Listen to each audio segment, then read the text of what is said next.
Well,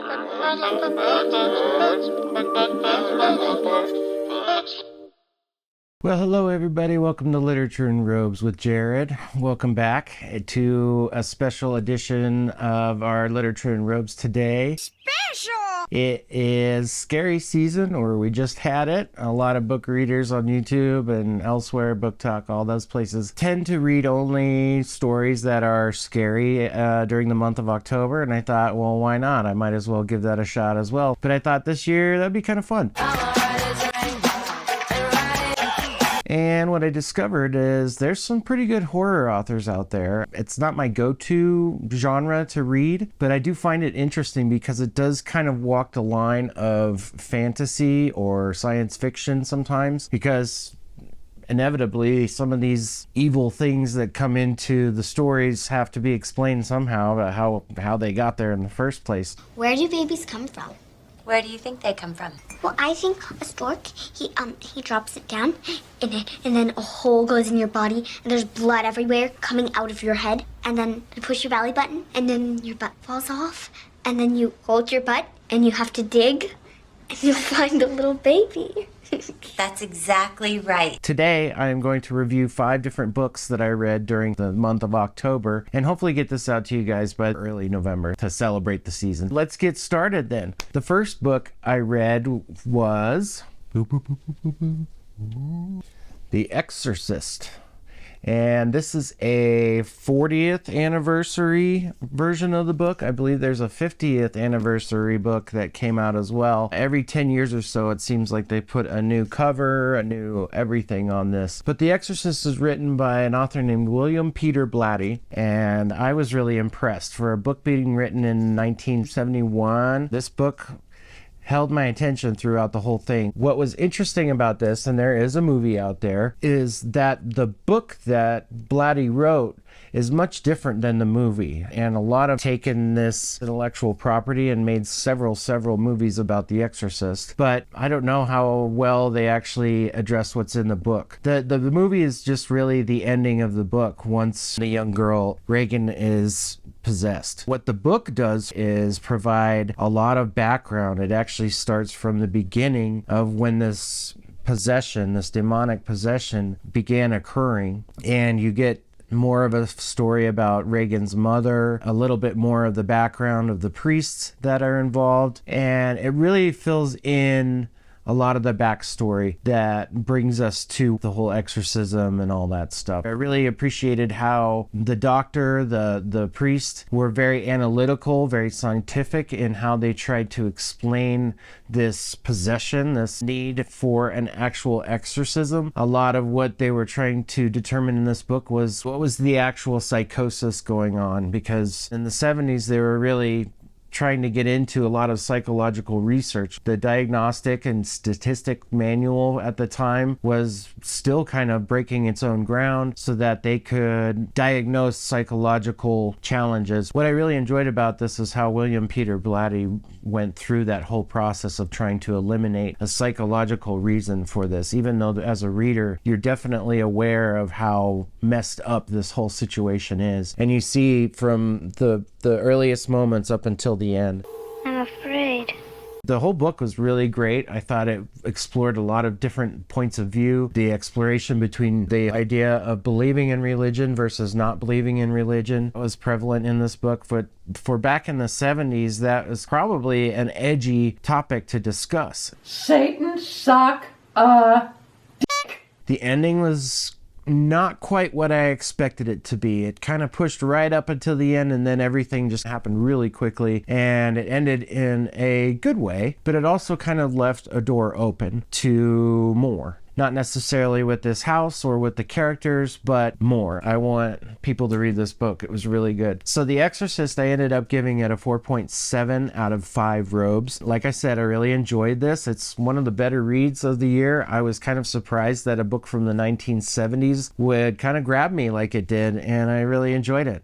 Definitely a classic. I can see why, and I'm going to be keeping that one on my shelf for future Halloween reads. I really appreciated it. So on to the next book, which is The Narrows by a new author that I have not read before, Ronald Malfi. Who's this guy? This author is fantastic, I have to say. While I was reading this, I was reminded somewhat of, Stephen King, the king of horror, as we all know. However, there have been a lot of horror authors that come along and present their own types of stories, but it's difficult to attach myself to new horror writers because a lot of them kind of recycle some of the same creatures, the same effects, jump scares, the same descriptions of gross and disgusting things. But Ronald Malfi has a really unique voice in this space. I really find that he does something a little more than the average writer. He has got a really good handle on metaphor and simile. This book, The Narrows, kind of is comparable to Stephen King's It. The Narrows itself is a canal that comes through this town. When the rains get real heavy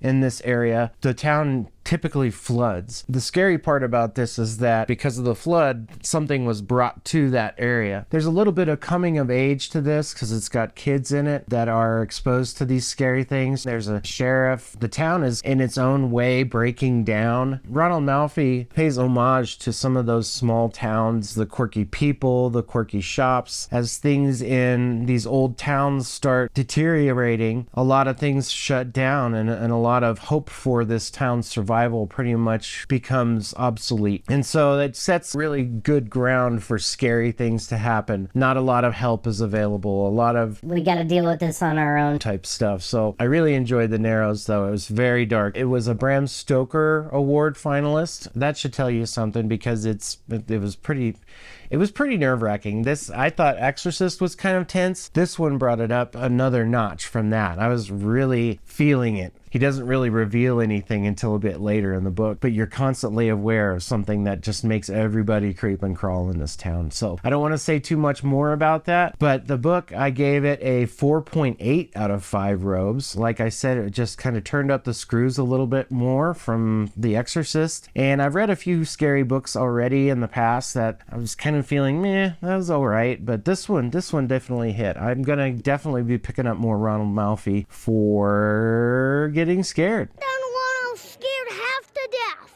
I just really enjoy the tension that he created. It feels like he's got some new ideas that are kind of fresh, that add on to the existing horror genre scope, if you will. So, on to the next.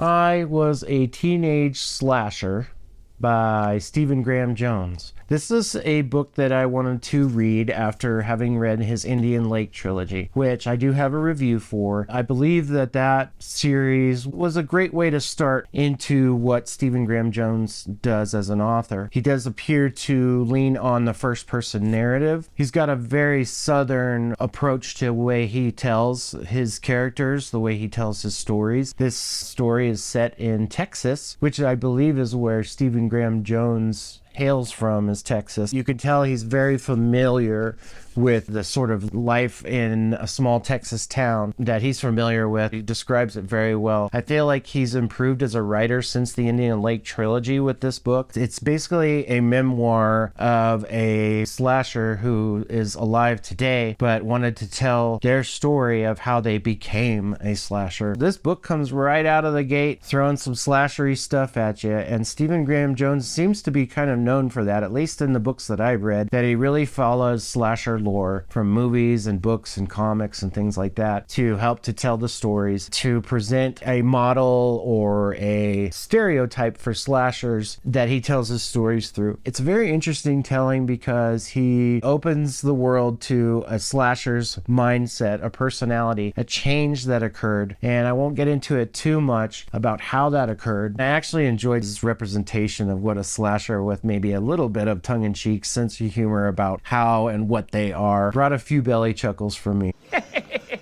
I felt like this was a better book than any of the Indian Lake trilogy books. It still kind of wandered a little bit. I think Stephen Graham Jones, in his effort to create character traits, at times will become a little overly wordy about how those traits come to be. However, I think it was a much more smooth representation of his style. I think from page 1 to the end of the book, I read it pretty quickly. It was entertaining in its own right. It was kind of an antagonist as the main character with a protagonist as the other main character that the antagonist would talk about and reveal things about. It was a lot of fun. It wasn't super scary. It was more thrilling to kind of see what would a slasher think while they were going through what it is they do. It still was tongue-in-cheek. This wasn't like the scariest book. In fact, it was the least scariest book that I read over this period. I gave it a 4.3 out of 5 robes for I Was a Teenage Slasher by Stephen Graham Jones. And yes, I'm sure you've been looking at this sticker. It is a signed copy. There's the man's signature right there. Pretty clean looking. But gives this book a little extra value. Because people agree that it has value. And now, for the next one, we're getting into some classic stuff here. Dun, dun, dun. Pet Sematary by Stephen King. Some of you know that when I read It, if you saw my It review, this was going to be on my next TBR for Stephen King. As you may or may not know, the last time I read this book, I did not finish it. And as I was reading it, I do believe that I remember where I did not finish it. It was when the main character, the father, Lewis Creed, is going back to said Pet Sematary. I would be surprised if a lot of people don't have any idea about what this book is about. Yes, Pet Sematary. There's a graveyard in Maine where the family moves in. It's nearby. It's synonymous somewhat with this town for those who live in it, and is a place that a lot of people have taken their pets. But then there's also a grave beyond the pet cemetery where a lot of evil, dark things occur. What a classic. I really enjoy these books these days because Stephen King was very prevalent mainly in the 70s and the 80s. And this was a book that he basically had sitting around. He didn't know if he wanted to get it published because Stephen had stated that it was probably one of his darkest novels. And the way it ends, I have to agree with him. At the time when he was writing it, I don't think that he was being nostalgic on purpose, but as a reader these days, a lot of what's in there, what's going on in the world and the kind of products that are around and available, the nostalgia content is just out of this world. It's still real to me, damn it! All the music references, he talks about the Muppet Show. And just so you guys know, there was another bunch of name drops. The Stephen King multiverse, metaverse, what have you. There were moments when he would just randomly throw in their stuff from Jerusalem's Lot, aka Salem's Lot. He even makes a reference to The Shining, all work and no play makes Jack a dull boy. It's like he was bringing his own story reality into the reality of the story. That's why it's meta, I guess. It's just funny to read that and think about when I was a kid back in the early 80s, just remembering like all that stuff was in our face. The marketing for American products was alive and well in the 80s. Pretty sneaky, sis. But the book itself was just scary. Stephen King keeps this thing ratcheted the whole time. From page to page to page, you'd never really feel relaxed. Something is always crawling around in your mind in the background, keeping things moving at a clip, but also keeping you thinking about something else while you're reading about it. You know that something very awful is about to happen, or potentially could happen. The characters in this are great. The hauntings. There's several moments in this book where you're holding on to your book tightly and you're just on edge when you're reading Stephen King's stuff. I have to say that this book was scary. I got through. I passed through. In the end, I actually wasn't as scared about this book as I was when I was younger. Somehow the imagination seems way more vibrant, way more clear in my mind. I was scared in moments that weren't even scary moments in this when I was reading it as a teenager. Those moments didn't hit me as hard, but it did hit me in ways like as an adult. It's scary for both the young crowd and the older crowd for much different reasons. And Stephen King is a master at doing that. He fulfills any type of reader, I think, from young to old. All of us can find something that's interesting about what Stephen King is writing. This one scored equally as good as the Narrows did, and I gave it a 4.8 out of 5 robes. I think there were some moments in this book that I felt like he was dragging pieces out where maybe he didn't have to, maybe going into some plot areas that really didn't need to be explored very much, and I couldn't knock it for much more than that. The ending was kind of chilling as well, and compared to the movie, this gives you a lot more, and Stephen King, you're putting out that high quality stuff back in the day. It's hard to beat the king of horror. I mean, Stephen King, what do you do? The guy's a master at it. Let's keep moving on to the final one. It's a classic. I've seen this one. This is a classic. And I'm kind of surprised that as much horror as I have read, that I haven't read this one yet, but Frankenstein by Mary Shelley. Could be worse. How? Could be raining. This was incredible. It was written in 1818. I think the oldest book I've read up until this point was The Time Machine. This is my time machine. By H.G. Wells. Wrote that book in 1895. I bring that up because that book was a far, far cry when compared to Frankenstein. In my opinion, Mary Shelley is a much, much better writer. You are good. Mary Shelley does a fantastic job with the story. It's all in first person. It's an account of events that happen around Frankenstein. It begins with a captain on a ship, then moves to Frankenstein's telling, and then it moves to the Frankenstein monster, and then back out to Frankenstein, and then back to the ship captain. An interesting way to tell a story. It's a lot more than I thought Frankenstein was going to be about. I am happy to report that Frankenstein is the focus of the story. Dr. Victor Frankenstein. It illuminates where he came from, how he came to be who he was, how he came to bring this monster into the world. Monster. It's alive!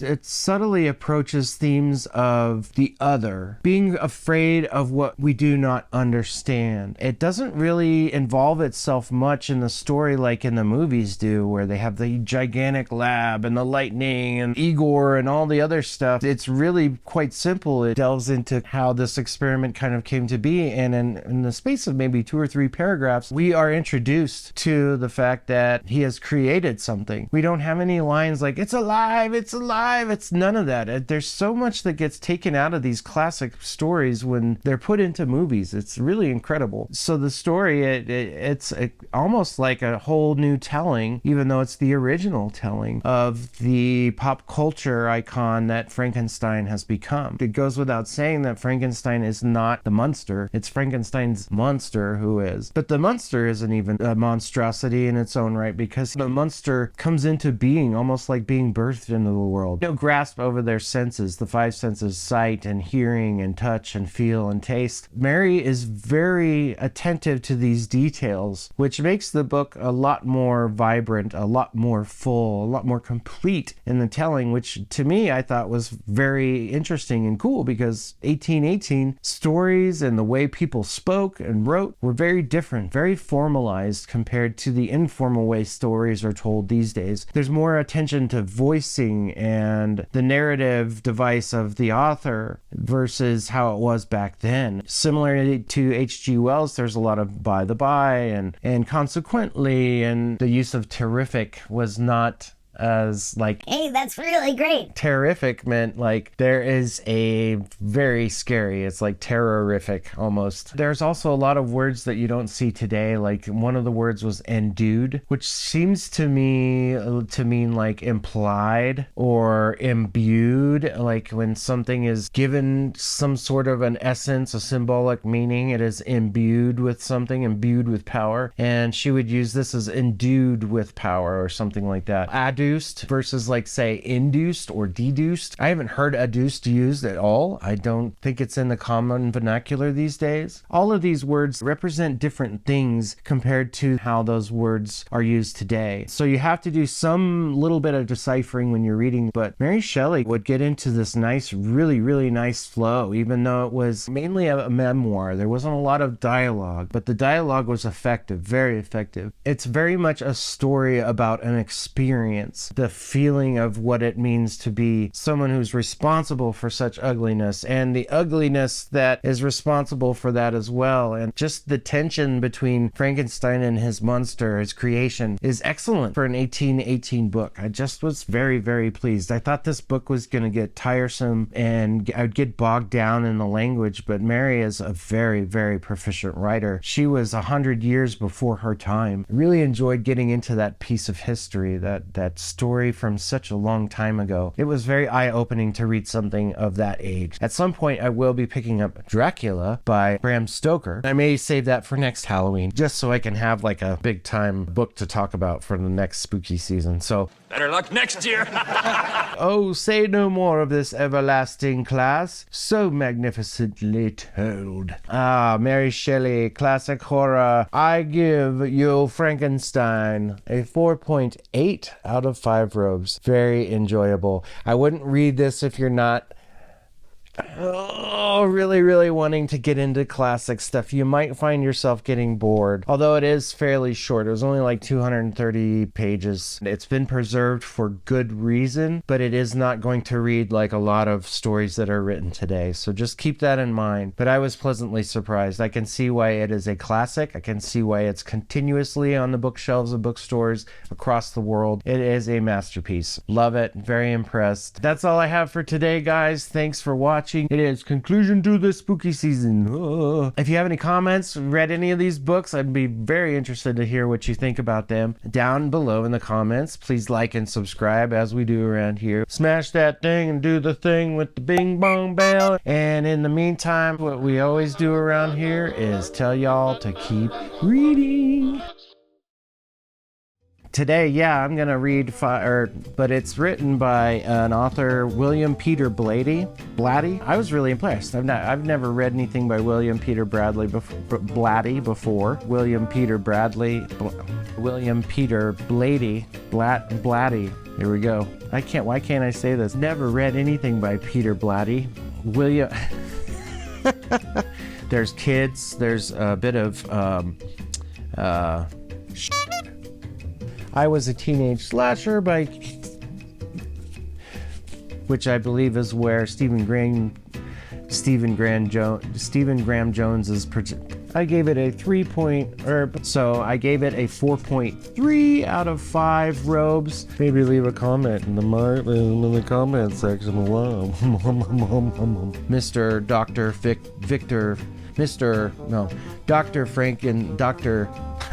That Frankenstein having no sense of their senses. Yes, that's gonna. Oh, it's the parts they never see. Oh, say no more of this everlasting That was one of the oh Jesus.